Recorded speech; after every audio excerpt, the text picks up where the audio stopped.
नमस्कार, मैं हूं संजय शर्मा। आप देख रहे हैं 4 PM न्यूज नेटवर्क। आज तक के महान एंकर हैं सुधीर चौधरी। अमेरिका का बखान कर रहे थे, तो तुलना कर रहे थे ट्रंप की और मोदी जी की। बताना चाह रहे थे कि ट्रंप तो मोदी की कॉपी करके आगे बढ़ रहे हैं। 100 दिन का कार्यकाल उन्होंने भी किया, इन्होंने भी किया। आते ही काम करने में वो भी जुट गए, ये भी जुट गए और महिमा मंडन कर रहे थे कितना महान काम हुआ है कि हमारे विदेश मंत्री को पहली लाइन में बिठा दिया। गुलामी के प्रतीक हो गए हैं ये एंकर। खुले दिल से इस बात की आलोचना नहीं कर पाए कि अमेरिका की इतनी हिम्मत कैसे पड़ी कि भारत के प्रधानमंत्री को बुलाया नहीं। हम प्रधानमंत्री के साथ हैं, हम देश के साथ हैं, ये हमारा अपमान है। लेकिन इस अपमान का जिम्मेदार कौन है? वो गुब्बारे जो फुला फुला के उड़ाए जा रहे थे, ट्रंप इज माई फ्रेंड, कौन जिम्मेदार है? टीवी चैनलों को कहना चाहिए कि प्रधानमंत्री जी, आपने इतनी गलत फहमियां देश को पलवा क्यों दी कि आज देश को आपकी हकीकत पता चल रही है। और वो पन्नू आतंकवादी जिसके लिए भारत लगातार भारत विरोधी बयान देता है, वो ट्रंप के शपथ ग्रहण में मौजूद है। अब नापना चाहिए सुधीर चौधरी को कि हमारे विदेश मंत्री कितनी दूर थे, पन्नू कितनी दूर था। ये बात अभय द्विवेदी ने भी कही और शानदार बातचीत की है अमेरिका की नीतियों को लेकर और अमेरिका भारत के बारे में क्या सोचता है और प्रधानमंत्री जी के मुगालती सपनों के बारे में। अच्छी बातचीत है। चैनल को सब्सक्राइब करिए और ज्वाइन करिएगा और फिर अभय द्विवेदी के पास चलिएगा। चलते हैं अभय जी के पास। 4 PM न्यूज नेटवर्क में स्वागत है अभय द्विवेदी आपका। मैं देख रहा था सुधीर चौधरी जी को ब्लैक एंड व्हाइट पे, इतने खुश थे इस बात से कि हमारे विदेश मंत्री को पहली लाइन में बिठा दिया गया। बता रहे थे कि हम प्रधानमंत्री जी का एक न्योता लेकर गए हैं, खत लेकर गए हैं। बाद में कुछ वीडियो भी ऐसे आए कि एक महिला ने विदेश मंत्री का कंधा थपथपाया कि चलो पीछे चलो। इस तरह की बातें भी सोशल मीडिया पे आई। किसी चैनल को मैं ये कह रहा हूं कि प्रधानमंत्री को नहीं बुलाएगा, ये मेरे लिए दुख की बात है। भारत के प्रधानमंत्री को बुलाया जाना चाहिए। हम देश के साथ हैं, प्रधानमंत्री के साथ हैं। लेकिन ये जो गोदी मीडिया है, क्या इसका ये रवैया भी पूरा पर्याप्त ठीक है? एक बार एक खुले मन से आलोचना करता ट्रंप की कि महाराज ये भारत है, देश दुनिया की सबसे बड़ी आबादी है, इसकी उपेक्षा करके ठीक नहीं कर रहे हो। इस बात से खुश हो जाना, देश को यह समझाना कि अगर हमारे विदेश मंत्री को पहली लाइन में बिठा दिया गया, मतलब बहुत बड़ा काम हो गया, मतलब इससे पहले कभी हुआ ही नहीं।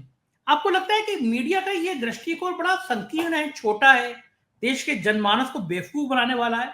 इसमें क्या फर्क पड़ गया पहली लाइन में बैठे, दूसरी लाइन में बैठे? और जिस तरह से ये चीजें प्रचारित की जा रही है सोशल मीडिया पे, उसका मतलब क्या है? संजय जी, ना इसमें दृष्टि है और ना कोई कोण है। ये दृष्टिविहीनता है और कोण विहीनता है, कुछ नहीं है। ये सपाट और सतही दिमागी थुलथुलापन है, कुछ नहीं है इसके अंदर। आप देखिए, सोचिए जरा, जो लोग ये कह रहे हैं कि हमारे विदेश मंत्री ट्रंप के नजदीक थे, और भी एक ये भी बात कही जा रही है कि वो ट्रंप के नजदीक देखे गए दूसरों के मुकाबले। यानी कार्यक्रम में वो नाप लिया उन्होंने कि ट्रंप से उनकी दूरी कितनी है, और उस दूरी के आधार पर वो तय कर रहे हैं कि ट्रंप का भारत के प्रति रवैया क्या होगा।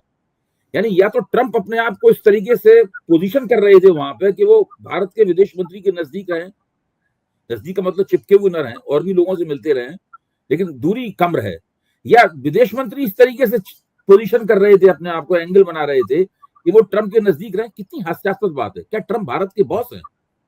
भाई, बॉस और सबॉर्डिनेट के बीच में रिश्ता होता है। ये जो बॉस होता है और उसका मातहत होता है, उसके बीच रिश्ता होता है। मातहत हमेशा दिखाता है कि वो बॉस के नजदीक है, और वो यहां तक कि उसकी पत्नी भी पसंद हो जाती है देख के कि मेरा पति जो बॉस का मातहत है वो कितना नजदीक है अपने बॉस के। हाँ। और उससे दूसरे मातहत अंदाज लगाते हैं कि बॉस की कृपा आजकल किन किन के ऊपर है। ये जो गोदी मीडिया का ये रवैया है, सब मीडिया में सब लोगों का रवैया ही नहीं है, मैं साफ कर दूं, अभी मैं गंभीर बातें ही करूंगा है। उनका रवैया ये हास्यास्पद है, मूर्खतापूर्ण है, और जिसे कहते हैं ना, एक मातहत किस्म की सबॉर्डिनेट मेंटेलिटी, एक मातहत किस्म की जो मानसिकता होती है, जो दिमागी दास्ता की प्रतीक है, दिमागी गुलामी की प्रतीक है, ये उसकी अभिव्यक्ति है। वही लोग इस प्रकार की बातें कर सकते हैं, जबकि उन्हें तो गंभीरता पूर्वक अपने चैनल पे या अपने अखबार पे, मैं किसी एक पत्रकार का नाम नहीं ले रहा हूं, अपने चैनल पे या अखबार पे या अपनी मैगजीन में या अपने सोशल मीडिया प्लेटफॉर्म पे इस बात की चर्चा करनी चाहिए थी कि दो दुनिया के बड़े नेता नरेंद्र मोदी और डोनाल्ड ट्रंप, जो दोनों एक दूसरे को अपना दोस्त सार्वजनिक रूप से कह चुके हैं। मोदी तो हाउडी मोदी वाले कार्यक्रम में जाकर ट्रंप का हाथ उठाकर अब की बार ट्रंप सरकार कह चुके हैं, हालांकि उसके उसमें ट्रंप हार गए थे चुनाव में, तो वो कह चुके हैं वो ट्रंप, अब ट्रंप दोबारा तो राष्ट्रपति बनने वाले हैं नहीं। सही अब बात। ऐसा राष्ट्रपति के रूप में शपथ लेने का मौका कब आएगा? तो मोदी को उन्होंने क्यों नहीं बुलाया? इसके पीछे क्या कारण हो सकते हैं? मतलब मोदी को नीचा दिखाने के लिए नहीं कह रहा हूं मैं, जैसा आपने ठीक कहा, भाई मोदी हमारे प्रधानमंत्री, उनको बुलाया जाना चाहिए था वहां पे, है? मेरा कहना है मोदी को नीचा दिखाना मकसद नहीं है। मकसद इस बात का है, ये पता लगाना है कि आखिरकार मोदी को व्यक्तिगत निमंत्रण न देना, जब चीन के राष्ट्रपति को व्यक्तिगत निमंत्रण दिया जा सकता है, और उस सूरत में भी जबकि ट्रंप आमतौर पर चीन से बहुत नाराज माने जाते हैं, उन्होंने कहा है कि वो चीन के अमेरिका भेजे जाने वाले माल में पर 60% टैरिफ लगाएंगे। टैरिफ का क्या मतलब होता है? आयात शुल्क। ताकि 60% टैरिफ का मतलब है चीन का माल अमेरिका में बिकना नामुमकिन हो जाएगा। एकदम वो वहीं पर दीवार खड़ी कर देंगे चीन के माल के लिए। जब ये दावा वो कर चुके हैं, जब वो चुनाव मुहिम चला रहे थे अपनी, उस वक्त वो चीन के राष्ट्रपति को तो व्यक्तिगत निमंत्रण देते हैं, लेकिन भारत के उस प्रधानमंत्री को नहीं देते जिसके बारे में खुद भी कह चुके हैं कि ये हमारे दोस्त हैं। ठीक है, उन्होंने साथ में ये भी कहा था कि भारत टैरिफ किंग है, यानी भारत दुनिया का एक ऐसा देश है जो कि विकासशील देशों में अपने माल के ऊपर सबसे ज्यादा टैरिफ लगाता है, दूसरों के माल के ऊपर सबसे ज्यादा टैरिफ लगाता है।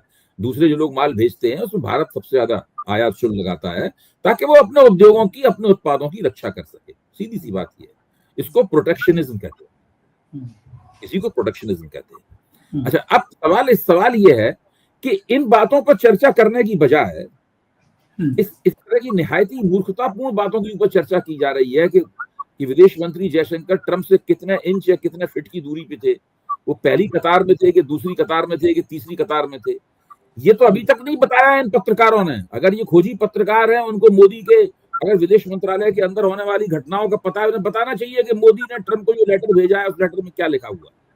सही बात, बिल्कुल सही कम से कम बताना चाहिए उस लेटर का सार तत्व क्या है। अगर भाषा नहीं पढ़ी है तो उन्हें अपने सूत्रों के हवाले ही बताना चाहिए कि भाई आखिरकार क्या है उस लेटर में लिखा हुआ है। उस लेटर में केवल औपचारिक बातें हैं या कोई ठोस प्रस्ताव भी है? हाँ। सारा भारत ये जानना चाहता है कि हमारे प्रधानमंत्री ने जब निमंत्रण नहीं मिला, यहाँ तक कि ट्रंप ने उन्हें एक्स पे दी गई बधाई का भी जवाब नहीं दिया है अब तक, वरना अभी तक बहुत ज्यादा पब्लिसिटी हो जाती ट्रंप के जवाब की, अल्लाह मच जाता। तो ये बताना चाहिए ना उनको कि भाई हमारे विदेश मंत्री जो प्रधानमंत्री का खत, यानी ट्रंप के दोस्त का खत लेके गए हैं वहां पर, उस खत में क्या लिखा है। और अगर इन लोगों को नहीं पता है तो इसमें पत्रकार नहीं है बल्कि बाकायदा हुक्के हैं, तो बेकार है बिल्कुल एकदम। मुंह हुक्का कौन से होता है जो मुंह खोले खड़ा रहता है? इन्हें कुछ नहीं पता है, दरअसल बातें कर रहे हैं, बातें कुछ भी कर लेंगे कि ऐसा हुआ, बेकार की बातें कर रहे हैं बिल्कुल एकदम, कोई मतलब ही नहीं उनका। अच्छा, किसी भी चैनल पे ट्रंप का जो भाषण था शपथ लेने के बाद, उन्होंने जो ओपनिंग स्पीच दी, उद्घाटन भाषण दिया, उस भाषण की आपको गंभीर समीक्षा भी नहीं किसी चैनल पे मिलेगी आपको। हाँ, क्योंकि उस भाषण में बहुत बड़ी बड़ी बातें थी भाई, बहुत बड़ी बड़ी घोषणाएं थी। दुनिया कितनी बदलने जा रही है ट्रंप के अमेरिका के नेतृत्व में। जब तक 4 साल में दुनिया ट्रंप अपने आदेशों द्वारा, अपने अधिकारों के उपभोग के जरिए किसकी उपेक्षा करेंगे, किसका समर्थन करेंगे, किसको देंगे, किससे लेंगे, किसको बिल्कुल काट देंगे, किसको बिल्कुल कैंसिल कर देंगे, ये तमाम लगातार घोषणाएं कर रहे हैं। कुछ घोषणाएं हो चुकी हैं, कुछ घोषणाएं होने वाली हैं। इनके बारे में चर्चा करनी चाहिए। हर चीज का भारत पे असर पड़ेगा। अब 18,000 भारतीय वहां से पकड़ के भेजे जाएंगे वापस। अब भारत सरकार को फौरन योजना बनानी चाहिए, 18,000 भारतीयों क्या करेंगे? हाँ, रोजगार कहां से देंगे, रखेंगे कहां? ये भारतीय कौन है? एक अभी शाहरुख खान की फिल्म आई थी डंकी या डुंकी, जो भी आप कहें उसको, वो क्या है? डंकी रूट है जिसके जरिए भारतीय लोग वहां जाते हैं। वो गैर कानूनी है और वहां जाके किसी तरीके से कहीं मजदूरी या कहीं काम करने लगते हैं गैर कानूनी रूप से, फिर बाद में वहीं टिक जाते हैं और एक थोड़े समय के बाद वो दावा करते हैं कि भाई हम शरणार्थी हैं या क्या हैं, इस तरह करके है। तो अब भारत उस डंकी रूट को खत्म नहीं कर पा रहा है। डंकी रूट से तो लगातार जा रहे हैं, हाँ, लगातार जा रहे हैं डंकी रूट से। पश्चिम में जा रहे हैं, अमेरिका में जा रहे हैं, भारतीय जा रहे हैं। अच्छा, तो अब जितने लोग डंकी रूट से अमेरिका में गए होंगे या टूरिस्ट वीजा पे अमेरिका में गए होंगे और उसके बाद भी वहां टिक गए, उन सबको अभी तो 18,000 उनकी पकड़ में आए हैं, 18,000 और पकड़ में आएंगे तो वो भी भेज जाएंगे। सही बात है। हो सकता है कि ट्रम्प 2-3 साल में करीब लाख से ज्यादा भारतीयों को भेज दें धीरे धीरे करके यहाँ वापस। यहाँ नौकरियों की समस्या है कि नौकरी कहां से मिलेगी इन लोगों को। मैक्सिको वाले वापस भेजे जाएंगे जब, और दूसरे लोग वापस भेजे जाएंगे, दूसरे एशियाई देशों के लोग वापस भेजे जाएंगे, तो भारत के कैसे बचेंगे? बिल्कुल ठीक बात है, सभी आएंगे वापस। टास्क फोर्स, उन्होंने पूरी इस काम के लिए टास्क फोर्स बना रखी है ना। हाँ, तो अब सवाल ये है कि यहाँ पे आप उनके लिए, आपके पास क्या है, आपके पास ब्लूप्रिंट क्या है उनको भारतीय श्रम शक्ति में खपाने के लिए, आपके पास ब्लूप्रिंट क्या है? दूसरे, आप ये भी देखिए कि भारत सरकार का एक ई श्रम पोर्टल है, कभी भी आप ई श्रम पोर्टल करके आप टाइप कीजिए तो आ जाएगा सामने भारत सरकार का। हाँ, उसके ऊपर 30 करोड़ लोगों ने रजिस्ट्रेशन करा रखा है, 30 करोड़ लोगों ने। बाप रे बाप। हाँ, और उसमें बहुत से लोग, कुछ लोगों के पास जॉब है, कुछ लोगों के पास जॉब नहीं है श्रम पोर्टल के ऊपर। तो श्रम पोर्टल के ऊपर जो जिनके पास जॉब है उनमें से 94% लोगों का कहना है कि वो 10,000 रुपए से कम कमाते हैं महीने में। कैसे चलती होगी जिंदगी, बताइए। अब आप इस बात पे सोचिए, अब वो जो 18,000 या 36,000 या 54,000 लोग जो आएंगे वहां से, वो लोग कहाँ रजिस्ट्रेशन कराएंगे हिंदुस्तान आते ही? बिल्कुल सही बात है, असंभव हो जाएगा, कहाँ पे रहेंगे। दूसरी सबसे बड़ी समस्या मैं आपके सामने रखता हूँ। ट्रंप ने चुनाव अभियान चलाते हुए कहा था कि वो चीन के खिलाफ तो 60% टैरिफ लगाएंगे टैरिफ लगाएंगे चीन के खिलाफ, और मैक्सिको के खिलाफ भी 25% टैरिफ लगाएंगे, कनाडा के ऊपर भी 25% टैरिफ लगाएंगे, और बाकी सारी दुनिया के ऊपर 10% कम से कम टैरिफ तो किसी के ऊपर नहीं लगाएंगे। लेकिन अब उनका कहना यह है ना कि भारत के ऊपर वो 25% टैरिफ भी लगा सकते हैं। अब आप सोचिए, भारत के ऊपर जब, यानी भारतीय माल जब अमेरिका में जाएगा तुरंत 25% महंगा हो जाएगा। आज जो भारतीय माल अमेरिका में 1 रुपए का बिक रहा है, वो 25 रुपए का बिकेगा, मतलब 1 रुपया 25 पैसे का बिकेगा। 1 रुपए का बिक रहा है, 1 रुपए 25 पैसे का बिकेगा, तुरंत महंगा हो जाएगा। तो ऐसी स्थिति में भारत अमेरिका से आने वाले माल का क्या करेगा?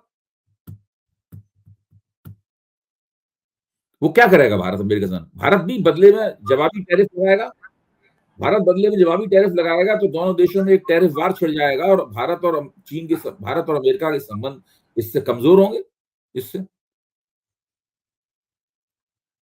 जैसे कि मैंने पहले भी बताया है कि ट्रंप जब पहले शासनकाल में उन्होंने भारत को जनरल प्रेफरेंस वाली सूची से निकाल दिया था, वो भी भारतीय अर्थव्यवस्था के ऊपर अमेरिकी अर्थव्यवस्था द्वारा मारा गया एक आघात था ट्रंप के नेतृत्व में। देखिए, दोस्ती की दावेदारियां अलग हैं, वो तो कोई भी कर सकता है किसी के साथ कभी भी, तो हवाई बातें हैं।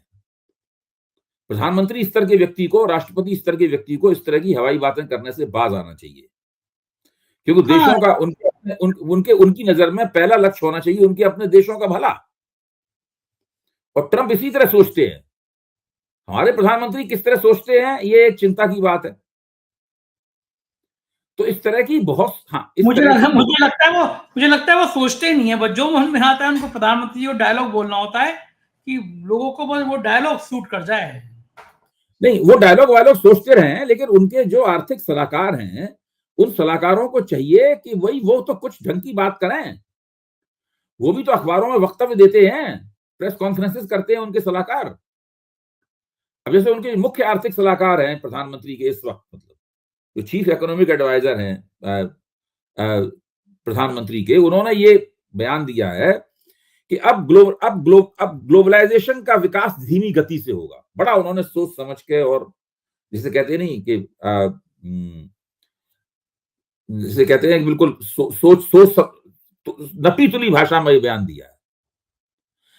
जबकि इस बात को इस तरह भी कहा जा सकता है कि ग्लोबलाइजेशन की उल्टी प्रक्रिया शुरू हो जाएगी, डीग्लोबलाइजेशन शुरू हो जाएगा। ट्रंप ने धमकी दी है कि जो लोग डॉलर्स में व्यापार करने के विरोधी हैं, मैं उनको देख लूंगा। यानी दुनिया में एक कैंपेन इस बात की भी चल रही है कि भाई डॉलर को छोड़ा जाए, डॉलर के अंदर हम अपना रिजर्व ना रखें। अगर जो देश डॉलर के अंदर अपना रिजर्व नहीं रखेगा वो डॉलर रिलीज करेगा, डॉलर रिलीज करेगा तो डॉलर की कीमत सारी दुनिया में गिरेगी, उससे अमेरिका को नुकसान होगा, ट्रंप उसके जानी दुश्मन हो जाएंगे। तो सारी दुनिया में डी डॉलराइजेशन का प्रोसेस भी शुरू हो सकता है, प्रक्रिया भी शुरू हो सकती है। अभी तो स्थिति है कि दुनिया भर में अमेरिका के बाहर ट्रिलियंस ऑफ डॉलर हैं, मौजूद हैं। भारत के पास भी बहुत डॉलर है। भारत में विदेशी मुद्रा कोष की बड़ा बड़ा आंकड़ा दिखाया जाता है, सब डॉलर में ही तो होता है। तो ये एक ऐसी स्थिति है जो कि भारतीय सलाहकारों को पता होना चाहिए प्रधानमंत्री के। देखिए, कोई भी व्यक्ति प्रधानमंत्री हो, वो हर बात का विशेषज्ञ तो हो नहीं सकता। हाँ। इसीलिए योग्य से योग्य सलाहकारों की टोलियां बैठाई जाती हैं, उनको अच्छी तनख्वाहें दी जाती हैं, उनको कारें दी जाती हैं, उनको राज्य मंत्री का दर्जा दिया जाता है, उनको तमाम नॉर्थ ब्लॉक साउथ ब्लॉक में सुंदर बढ़िया किस्म के दफ्तर दिए जाते हैं, उनको बड़े बड़े अधिकार दिए जाते हैं, लुटियंस दिल्ली में बंगले दिए जाते हैं, इसलिए दिए जाते हैं उनको। सवाल ये सब लोग क्या कर रहे हैं? ट्रंप के भाषणों से सब लोग दरअसल हतप्रभ हैं। एक वक्तव्य ऐसा नहीं आया है मुख्य आर्थिक सलाहकार के इस वक्तव्य को छोड़कर कि अब ग्लोबलाइजेशन के तहत धीमी गति से विकास होगा, धीमी गति से ग्रोथ होगी। एक वक्तव्य ऐसा नहीं आया है जिस वक्तव्य को हम कह सकें कि ये सरकार का सोचा समझा नजरिया है।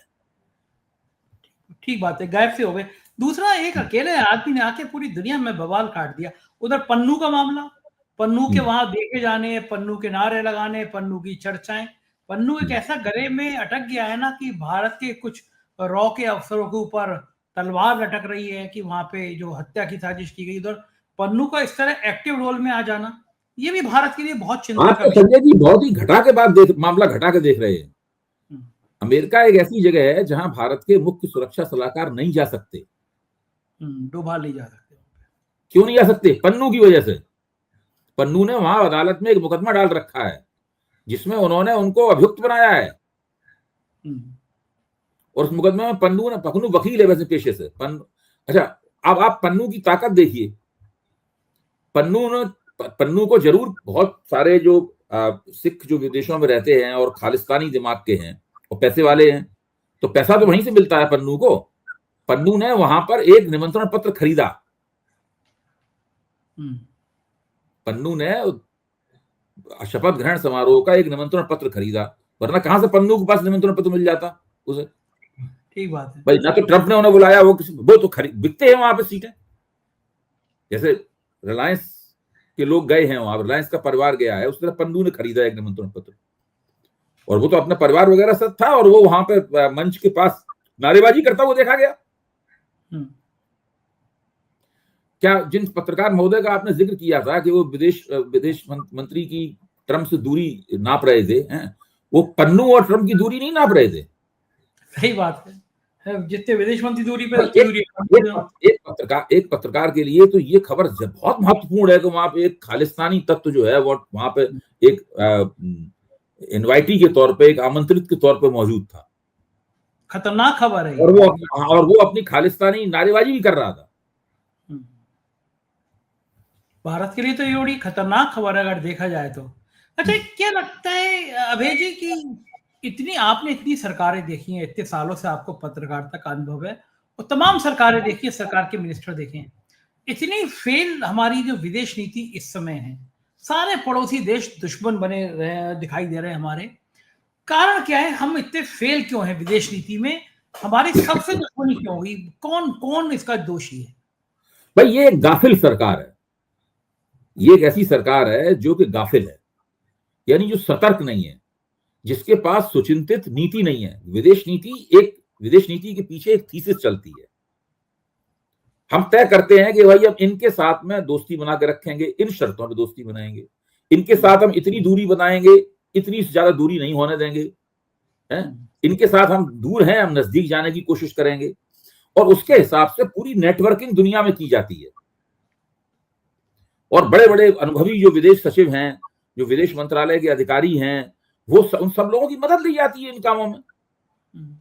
अमेरिका के लॉबिस्ट खरीदे जाते हैं इन कामों के लिए। बहुत कुछ होता है, मतलब जो है इसका बजट होता है पूरा का पूरा एक।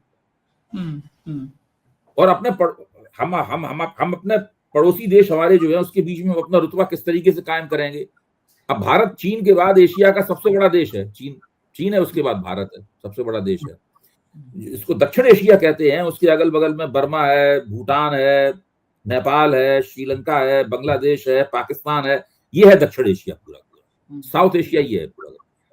इस साउथ एशिया में आज भारत की स्थिति क्या है? जिसको विदेश नीति का काखा गा भी ना आता हो वो भी देख के बता देगा कि भाई पाकिस्तान से तो आपकी न कभी न बनती है न कभी बनेगी। नेपाल कहने के लिए हिंदू देश है, दुनिया का भारत के बाद केवल दूसरा देश है जहां हिंदू बहुसंख्यक हैं। बहुसंख्यक क्या, सारे हिंदू ही हैं वहां पे। तो वो उसके साथ भी आपकी नहीं बनती, वो भी चीन की गोदी में बैठा हुआ है। बर्मा के साथ आपकी नहीं बनती, श्रीलंका के साथ आपके संबंध अच्छे नहीं है, और बांग्लादेश के साथ भी आपके संबंध अच्छे नहीं है, शेख हसीना की वहां से पलायन के बाद में। तो ऐसी स्थिति में आप सोचिए कि भारत के किसके साथ संबंध अच्छे हैं। भूटान, जिसके साथ भारत के संबंध अच्छे थे, भूटान भी देख के समझ गया है कि भारत उसके हितों की रक्षा नहीं कर सकता। जब से चीन के प्रवक्ता ने घोषणा की है कि वो ब्रह्मपुत्र के ऊपर एक बहुत दुनिया का सबसे बड़ा पन बिजली घर बनाने के लिए जा रहा है, और उसने लद्दाख में अपनी 2 काउंटीज बना ली हैं, तो प्रीफेक्चर नाम का इलाका जो है, मैंने भास्कर में इसके ऊपर एक लेख भी लिखा है बहुत बड़ा, तो वो बना ली है। तब से वो भूटान समझ गया है कि भारत नहीं चीन से मुकाबले वाली सुरक्षा कर सकता, चीन से तो स्वतंत्र रूप से बातचीत करनी शुरू कर दी। भारत का कोई ऐसा पड़ोसी नहीं है जो इस वक्त चीनी प्रभाव में ना हो। यहां पे क्या किया जा रहा है? ड्रामेबाजी की जा रही है। ड्रामेबाजी क्या है कि डोकलाम में पर्यटकों को ले जाया जाए। सही बात है। हाँ, यहाँ भी ये नाटकबाजी की जा रही है, डोकलाम में पर्यटकों को ले जाया जाए। ये तो हालत है। अब देखिए, ये सोचते हैं हर चीज को मैनेज कर लेंगे, प्रबंधन कर लेंगे। दिल्ली में वोटर लिस्टों का प्रबंधन कर लेंगे, हाँ, विदेश नीति के लिए हम डोकलाम में पर्यटकों को भेज के उसका प्रबंधन कर लेंगे। प्रबंधन जरूरी होता है तब जबकि आपके पास एक ठोस और सुचिंतित, दूरगामी और निकटवर्ती उद्देश्यों को हल करने वाली एक विदेश नीति होती है। ठीक बात है, बिल्कुल सही कह रहे हैं आप। और ये अच्छा, आपको लगता क्या है कि ये जो नौकरशाहों के हवाले कर दिया है पूरा विभाग, पहले सीजेंट एक पॉलिटिशियन हुआ करते थे, एक समृद्ध बहुत बेहतर सोच वाले एक पॉलिटिशियन हुआ करते थे, उनकी जगह ये जो नौकरशाहों को कमान संभालने को दे दी गई है, क्या ये उचित है? आपको लगता है नौकरशाह ने चौपट किया है मोदी सरकार को? देखिए, ये सरकार दरअसल टेक्नोक्रेट्स की सरकार है। मंत्री के तौर पर अधिकार केवल एक मंत्री के पास है, वो है अमित शाह के पास। उनके पास तो अपने मंत्रालय से भी बाहर के अधिकार हैं, बहुत ज्यादा अधिकार है उनके पास। बाकी ये सरकार मुख्य तौर पर टेक्नोक्रेट्स की सरकार है। बाकी जो राजनीतिक तत्व सरकार में शामिल हैं, वो दरअसल उनकी केवल शोभा प्रतिष्ठा है मंत्री के रूप तौर पर।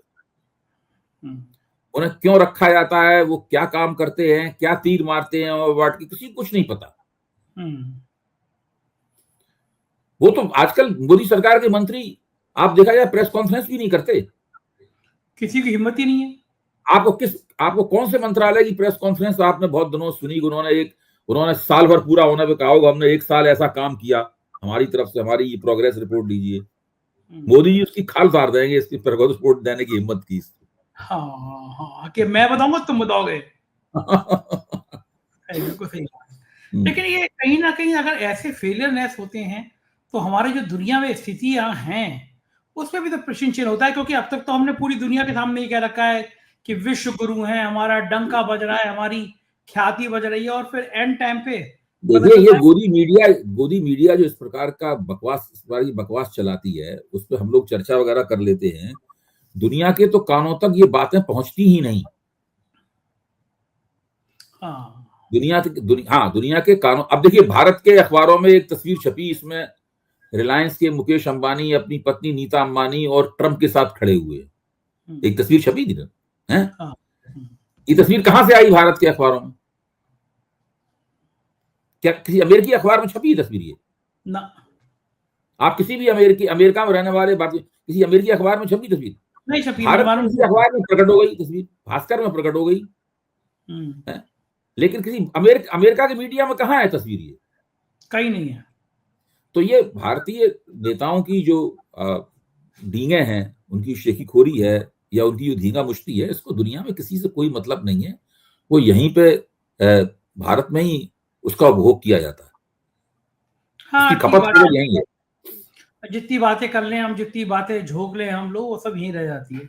अच्छा, एक आखिरी सवाल, आपको लगता क्या है कि जो अभी शुरुआत में रुख दिख रहा है, क्या ट्रंप का मोदी के रिश्ते अच्छे हो पाएंगे या फिर चीजें बिगड़ी रहेंगी? ये व्यक्तिगत रिश्तों का, देखिए संजय जी, ये व्यक्तिगत रिश्तों का सवाल है ही नहीं। ये मोदी भी जानते हैं, ट्रंप भी जानते हैं और सब लोग जानते हैं इस बात।